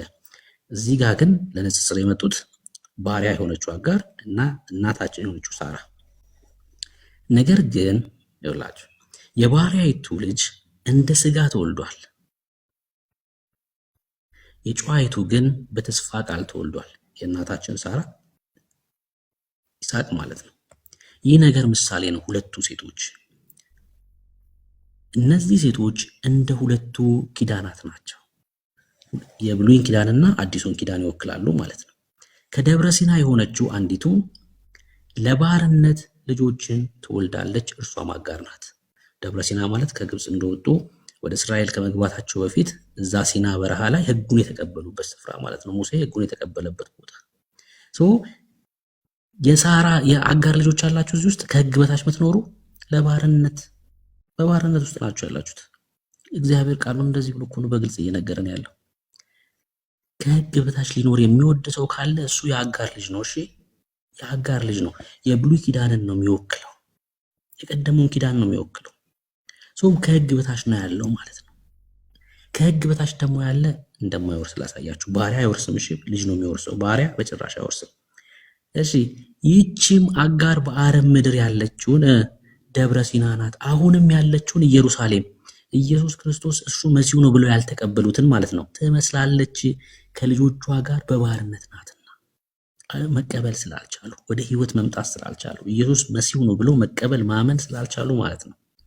ላይኛዊቱ ኢየሩሳሌም ይላል ቤተክርስቲያን። ይውላችሁ በነፃነት የምትኖር ናት፣ እርሷም እናታችን ናት። ቁጥር 27 ላይ ቅድም ያነበብኩትን ይነግረናል ጳውሎስ። አንቺ የማትወልጂ ቅድም ኢሳይያስ 54 ላይ አንብቤዋለሁ ቁጥር 1 መካን ደስ ይበልሽ፣ አንቺ አምጠሽ የማታውቂ እልል በይና ጩሂ፣ ባል ካላት ይልቅ ከኪዳኑ ሕዝብ ይልቅ የብቸኛይቱ ልጆች በዝተዋል ተብሎ ተጽፏልና አለ። ከየት? ከኢሳይያስ መጽሐፍ ላይ የተጠቀሰው። ከኪዳኑ ሕዝብ ይልቅ ከእስራኤላውያን ሕዝብ ይልቅ የአሕዛብ ኢየሱስ ጌታ ነው ብለው ጉርፍ ብለው መጥተዋል እያለን ያለው ጳውሎስ። አግኝታችሁኛል? አንቺ የማትወልጂ መካን ደስ ይበልሽ። ባለመውለዷ ነው እንደ ደስ የሚላት አይደለም። ከኪዳኑ አንቺ አመጠሽ የማታውቂ በቀደመው ከእግዚአብሔር መንግስት ርቃችሁ የነበራችሁ ይላል። ከእግዚአብሔር መንግስት ርቃችሁ የነበራችሁ፣ ከእግዚአብሔር ተለይታችሁ የነበራችሁ፣ ከኪዳኑ ርቃችሁ የነበራችሁ እናንተ። በኤፌሶን መልእክቱ ላይ ጳውሎስ አንቺ አመጠሽ የማታውቂ እልል በይና ጩኺ። እሺ ባል ካላት ይልቅ ከእስራኤላውያን ይልቅ የብቸኛይቱ ልጆች በዝተዋል ተብሎ ተጽፏልና። እሺ እኛም ወንድሞች ሆይ እንደ ይስሐቅ የተስፋ ቃል ልጆች ነን። ነገር ግን እንደ ስጋ የተወለደው እንደ መንፈስ የተወለደውን በዚያ ጊዜ እንዳሳደደው ዛሬም እንዲሁ ነው። ምን ማለት መሰላችሁ? ያኔ እስማኤል ይሄ ሊወርስ ይል ነበር። ይሄ ሊወርስ ይስሐቅ ሊወርስ ይል ነበር። ዛሬም እንዲሁ ነው። ሕግ የሚሰብኩ ሰዎች በእምነት ብቻ ልትወርሱ ይላሉ አይደል? በእናንተ እንዲሁ ሳሰሩ በእምነት ብቻ ስራታይ አው በእምነት ብቻ። ዛሬም በገላትያ ቤተክርስቲያን ላይ የሕግ ሰባኪዎች ተነስተው እንዲሁ ነው ይላል ጳውሎስ። የሕግ ሰባኪ በስራ ካልተጨመረበት እንዴት በክርስቶስ ብቻ የሚሉ ሰዎች ተነሱ እና ዛሬም እንዲሁ ነው። ነገር ግን መጽሐፍ ምን ይላል? የባሪያይቱ ልጅ ከጨዋይቱ ልጅ ጋር አይወርስምና ባሪያይቱን ከነ ልጇ አስወጣት ይላል። አሁን ከሕግ በታች ያላችሁ ሰዎች ማለት ነው፣ ከሕግ በታች የምትኖሩ ሰዎች በባርነት ውስጥ ናችሁና ልክ ያኔ ባሪያይቱ ከነ ልጇ እንደወጣችሁ ዛሬም ትወጣለህ። ለምን? ከሕግ በታች ያለ በሞግዚት ውስጥ ያለ ሕይወት የለውም። ስለዚህ ወንድሞች ሆይ የጨዋይቱ ልጆች ነን እንጂ የባሪያይቱ አይደለንም። ክብር ለኢየሱስ ይሁን። እኛ የጨዋይቱ ልጆች ነን፣ ከሕግ በታች አይደለንም። ለዛ ነው ጸንታችሁ ቁሙ የሚለው። እሺ ጸንታችሁ ቁሙ የሚለው በሕግ ቀንበር እንደገና እንዳትያዙ ነው። በዛ ምዕራፍ 5 ላይ ጳውሎስ ሲቀጥለው በነፃነት ለነኖር ክርስቶስ ነፃ አወጣን ካለ በኋላ እንግዲህ ጸንታችሁ ቁሙ ይላል። ለምን? እንደገና በባርነት ቀንበር እንዳትያዙ። ሁለት ክፍያ የለማ። በክርስቶስ ኢየሱስ ድኛለሁ ብለህ አንተ ከፍላ የምትገባበት መንግስት የለም። ክርስቶስ እስከ አብ የሚያስገባውን ክፍያ ከፍሎ ጨርሶታል። የክርስቶስ ስራ ላይ አንተ የሆነ ጨምሬ ምናምን የምትለው ነገር የለም። እኔ የሚል እጅን ካስገባ የክርስቶስ የሆነው ይወሰድብሃል ማለት ነው። እና ጸንታችሁ ቁሙ። ምን? እንደገና በባርነት ቀንበር በህግ ስር እንዳትወድቁ። በነገራችን ላይ ሰው በህግ ስር ከሆነ ይሞታል። ህግ ገዳይ ነው እኮ። ዘሙታል፣ በቃ ይፈርድብሃል። ህግ ይፈርድብሃል። ገዳይ ነው ህግ። ሮሜ መጽሐፍ ምዕራፍ 4 ላይ ግን ምንድነው የሚለው? እንደዚህ ነው የሚለው፣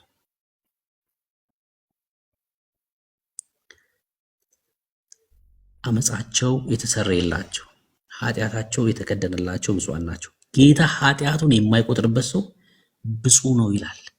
ጌታ ኃጢአቱን የማይቆጥርበት ሰው ምን ብፁዕ ነው?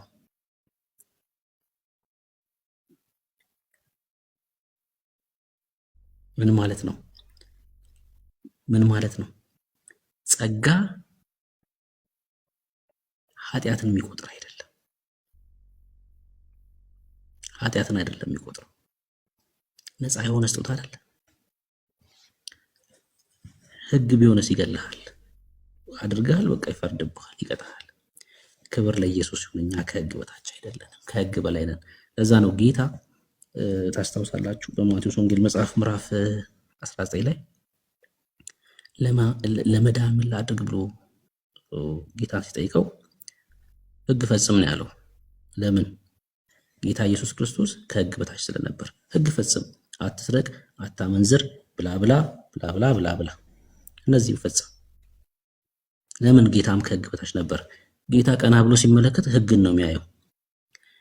ሐዋርያት ሥራ 16 ላይ የወይን ቤት ጠባቂው ጥያቄው ተመሳሳይ ነው ለጌታ እንደጠየቀው ያ ሰውዬ ማለት ነው። ለመዳን ምን ላድርግ ሲለው በክርስቶስ ኢየሱስ እመን አንተና ቤተሰቦች ትድናላችሁ። ልዩነቱን አያችሁ? ለምን እንደዛ አለው? ጌታ ኢየሱስ ክርስቶስ በመስቀል ላይ ህግና ነቢያትን ልሽር አልመጣሁም ልፈጽም አለና በመስቀል ላይ ፈጽሞና ህግን ከእግራችን በታች አደረገው። አሁን በጸጋ ዘመን መጥተህ ህግ ፈጽም አትለውም። ልክ ጳውሎስ እንደተናገረው ለመዳን ምን ላድርግ? በጌታ በክርስቶስ ኢየሱስ እመን አንተና ቤተሰቦች ትድናላችሁ።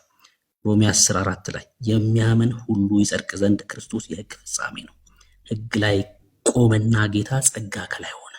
ህግ ከእግራችን ስር ነው። ቀና ብለን የምንመለከተው የእግዚአብሔርን ነፃ የሆነ ስጦታ የእግዚአብሔርን ምህረት ነው። እመን አንተና ቤተሰቦች ትድናላችሁ። አለቀ። ህግ ፈጽም አትለውም። አሁን ክብር ለኢየሱስ ይሁን። ተባረኩ። ወዳችኋለሁ እጅግ በጣም